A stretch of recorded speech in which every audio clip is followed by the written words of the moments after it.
প্রিয় দর্শক, আপনারা দেখেন এই ভাইয়ের নাকের মধ্যে অনেক বড় একটি মাংস, যেই মাংসটা তাহার মাঝখানে যে সেপ্ট্রাম হাড্ডি যেটাকে আমরা বলি না কেন, এটার সাথে লেগে গিয়েছে। কিন্তু আলহামদুলিল্লাহ আমাদের চিকিৎসার ফলে তার এই নাকের মাংস পরিপূর্ণ রিমুভ হয়ে গেছে। যে সমস্ত রোগীরা বিভিন্ন জায়গা থেকে চিকিৎসা নিয়ে হতাশ এবং চিকিৎসার জন্য একটি নির্ভরযোগ্য প্রতিষ্ঠান খুঁজতেছেন, আপনারা নির্দ্বিধায় নিশ্চিন্তে আমাদের প্রতিষ্ঠানকে বেছে নিতে পারেন। আমরা শতভাগ গ্যারান্টি সহকারে 100% ন্যাচারাল মেডিসিনের মাধ্যমে চিকিৎসা দিচ্ছি।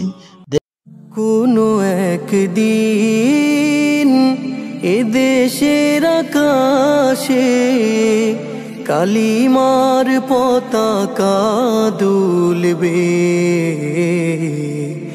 সেদিন সবাই খোদাই বিধান পে দুঃখ বেদনা ভুলবে। সেদিন সবাই খোদাই বিধান পে দুঃখ বেদনা ভুলবে। কোনো একদিন এদেশের আকাশে কালিমার পতাকা দুলবে, সেদিন সবাই খোদাই বিধান পে দুঃখ বেদনা ভুলবে।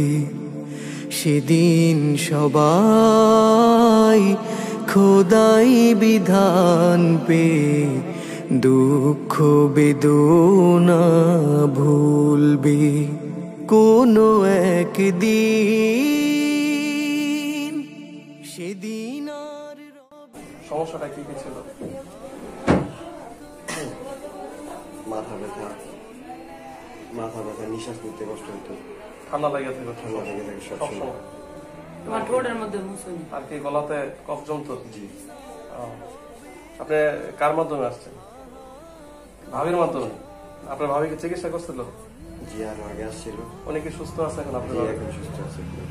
পরে আপনি নিয়ে আসছেন নাকি? এখন যে চিকিৎসায় যে 1-2 ঘন্টা সময় লাগছে, মানে এটা কি অপারেশন থেকে অনেক কষ্ট? অপারেশন থেকে ভালো হয়েছে। এমনিতে মনে হয়েছে যে অনেক কষ্ট। আপনার যে এখানে সাইনাসের প্রবলেমটা ছিল, মাথা ব্যথা, যে পানিগুলা জমা ছিল, মিউকাস ইনফেকশন গুলা, ওষুধ দেওয়ার পরে কি পড়ছিল? জি, ঠিক আছে। আর কালকে আসবেন, ইনশাল্লাহ এটা ওয়াশ করে দিলে ঠিক হয়ে যাবে। ঠিক আছে, শেষ। খোদাই বিধান পে দুঃখ বেদনা ভুলবে, সেদিন